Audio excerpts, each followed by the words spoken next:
တောင်းတော်ရှင်တခင်မမဆာဝီသမိုင်းဟာဆိုရင်ဖြစ်မရွှေဦးဟာထပ်ပြမပြီးတောင်ပြုံးနယ်အင်ဂျေရွာကတကြွယ်တဦးရဲ့သမီးဖြစ်ပါတယ်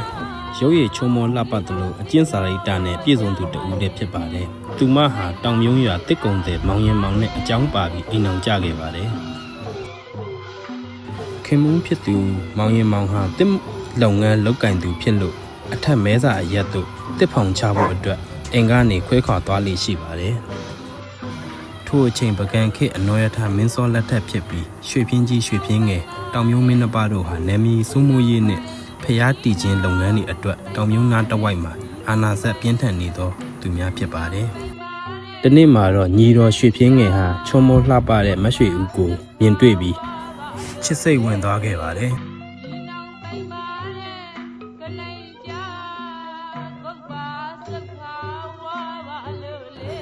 ရွှေပြင်းငယ်ဟာမရွှေဦးကိုသူ့ရဲ့မြတ်တာကိုလက်ခံဖို့အမျိုးမျိုးသိမ်းသွင်းခဲ့ပေမဲ့မရွှေဦးကတော့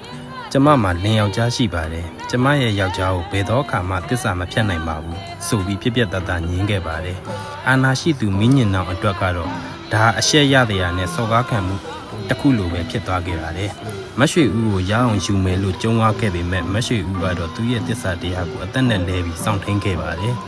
နောက်ဆုံးမှာတော့ရွှေပြင်းငယ်ဟာဒေါသအမျက်တအားထွက်ပြီးမရွှေဦးကိုကြားနဲ့တိုက်သက်စေဆိုပြီးအမိန်ပေးခဲ့ပါတယ်မရွှေဦးကတောထဲမှာကြားကြိုက်ခံရပြီးတည်ဆုံးသွားခဲ့ရပါတယ်သူမရဲ့တည်ဆုံးသွားတဲ့နေရာမှာတင်နာကြီးချက်တွေနဲ့အတူတောင်တော်တခင်မအဖြစ်နတ်ဘဝသို့ရောက်ရှိသွားခဲ့ပါတယ်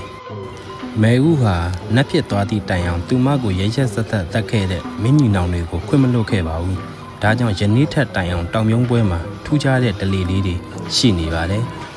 နောက်ပြီးမင်းညီနောင်ရုပ်ထုတွေကိုချိုးရည်စိတ်တို့ပင့်ဆောင်တဲ့အခါဥနက်စင်ရှိကဖျက်ရပါတယ်အဲ့ဒီအခါမဲဦးက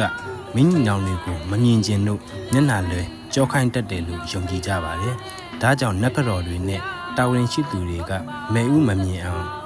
အဝတ်အထည်တွေရက်တောင်တွေနဲ့မဲဦးကိုကာပေးကြရပါတယ်အချက်အတွက်နဲ့အသက်ကိုဆုံးခဲ့သူတွေရှိတယ်လို့တစ္ဆာတရားအတွက်နဲ့အသက်ကိုဆုံးခဲ့ပြီးရန်ညိုးကိုကဘာပတ်အောင်တည်ဆောင်သွားသူကတော့တောင်တော်သခင်မမဲဥပဲဖြစ်ပါတယ်တေတီအထိရန်ညိုးမပြေနတ်ဖြစ်သည့်အထိမျက်နှာမကြည့်လို့တဲ့တောင်တော်သခင်မမဲဥရဲ့ဖြစ်ရမှန်တမိုင်းကြောင်းဟာမြမရိုးရနှစ်တမိုင်းမှာတော့အလွန်တရာမှဝမ်းနဲ့ကြည်ကွဲစရာကောင်းတဲ့တစ္ဆာတရားရဲ့အမှတ်တမ်းတစ်ခုပါပဲဗျာ